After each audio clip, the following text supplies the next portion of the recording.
Right, thanks for the updates Harikrishna. ఇక ఆంధ్రప్రదేశ్లో మీ భూమి మీ హక్కు కార్యక్రమంలో ఏపీ సీఎం చంద్రబాబు మాట్లాడుతున్నారు. లైవ్ లో చూద్దాం. అభిమానం, మీ ఉత్సాహం చూస్తా ఉంటే ఈ రోజు నాకు ఎంత ఆనందంగా ఉందో చెప్పడానికి వీలు లేదు. అంత ఆనందంగా ఉన్నాం.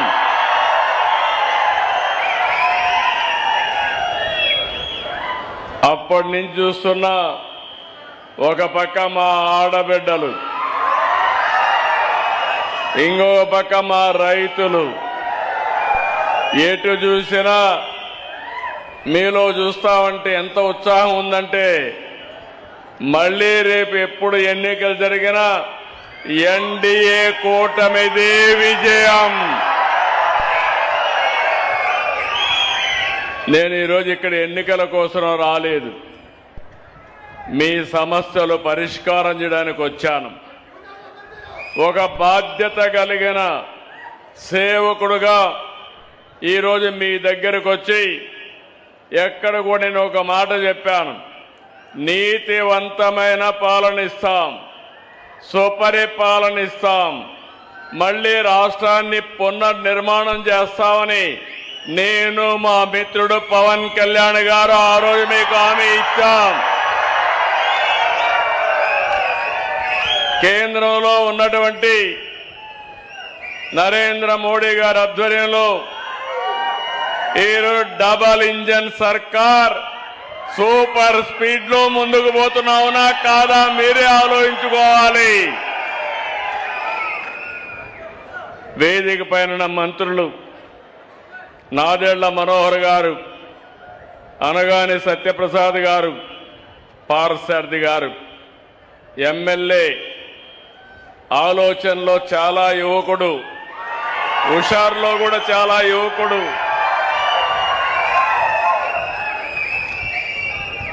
చాలా బాగా పనిచేస్తున్నట్టు కామినేని శ్రీనివాసరావు గారు,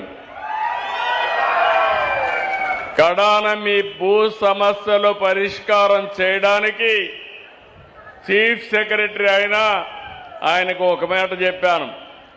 మీరు చీఫ్ సెక్రటరీగా ఉండండి, రెవెన్యూ సమస్యలు పరిష్కారం చేసే వరకు మీరే రెవెన్యూ సెక్రటరీగా ఉండాలని ఆదేశాలు ఇచ్చాను. ఇంకొక పక్కన కమిషనర్ ల్యాండ్ రెవెన్యూ జయలక్ష్మి గారు, ఇక్కడ కలెక్టర్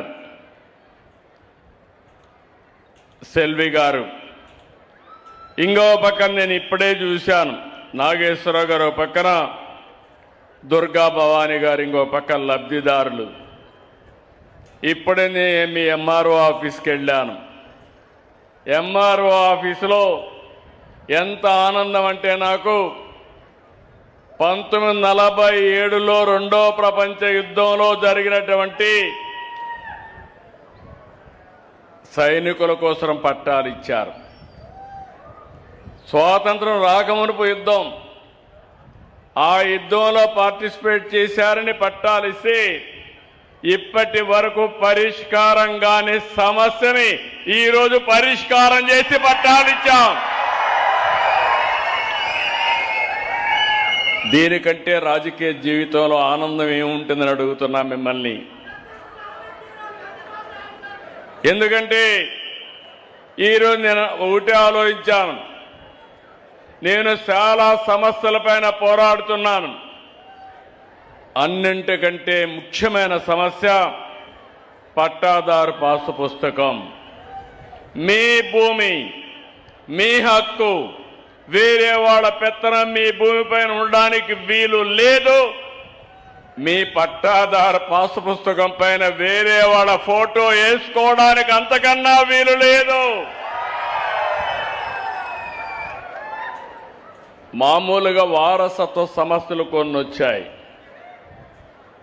కొన్ని అధికారులు ఎప్పటికప్పుడు తప్పిదాల వల్ల కొన్ని సమస్యలు వచ్చాయి.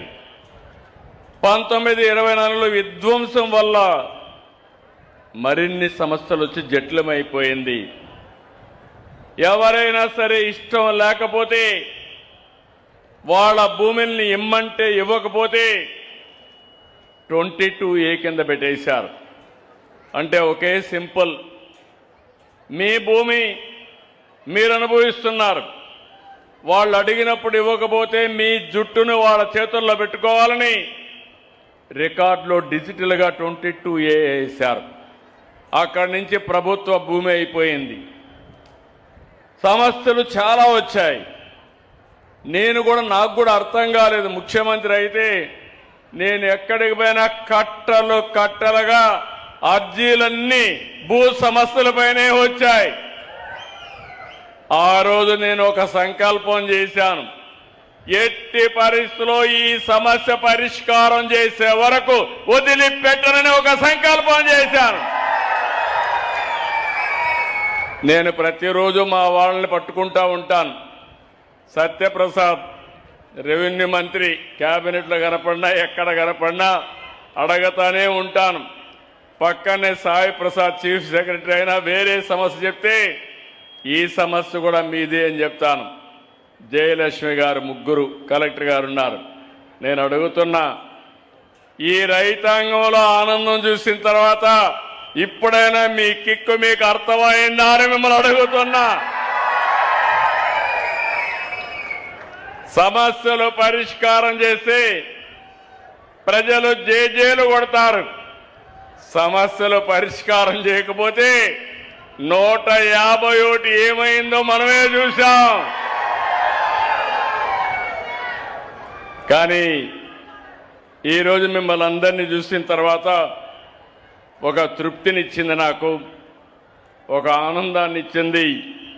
సమస్య ఇంతటికి పరిష్కారం కాలేదు, ఇంకా చాలా ఉన్నాయి, చాలా గ్రామాల్లో ఉన్నాయి. నేను కూడా బటన్ నొక్కచ్చు, లేకపోతే పరదాల చాటును రావచ్చు, నేను విమానంలో వచ్చి హెలికాప్టర్లో వచ్చి చెట్లు నరికేయచ్చు. మీ సమస్య పరిష్కారం అవుతుందని అడుగుతున్నా. అందుకే నేను ఆలోచించాను, నేను ముందుండి నడిపించాలి. అధికార యంత్రాంగానికి అప్పచెప్పిన నేను ఎన్నిసార్లు మా అనగాని సత్యప్రసాద్కి చెప్పినా కొన్ని రోజుల తర్వాత ఇది అలవాటే కాదు అనుకుంటాడని నేను నిర్దిష్టమైన డేట్ పెట్టుకున్నాను. ప్రతి నెల 9వ తారీఖున మీ దగ్గరికి రావాలి, నేరుగా పట్టాదారు పాసు పుస్తకాలు ఇవ్వాలి. అంతవరకు జరిగినంత కూడా సమీక్ష చేసుకోవాలి. జరగబోయేదానికి మళ్ళీ ప్రణాళిక అప్రమత్తం చేసుకోవాలని చెప్పి ఆలోచించి వచ్చాను. ఇప్పటికి 7 సార్లు వచ్చాను, అంటే 7 నెలలు అయింది. ఇంకొక 7 నెలల్లో పూర్తి చేయాలి. మా జయలక్ష్మి గారిని ఇప్పుడే అడిగా, 7,451 గ్రామాల్లో 32,22,346 పాసు పుస్తకాలు ఇచ్చాం. ఇది మామూలు పాసు పుస్తకం కాదు. ఎవడంటే వాడు ట్యాంపర్ చేయడానికి వీలు లేదు, ప్రింట్ చేయడానికి అంతకంటే వీలు లేదు. సెక్యూరిటీ ప్రెస్లో చేశాం. కరెన్సీ ఏ విధంగా అయితే చేస్తారో అలాంటి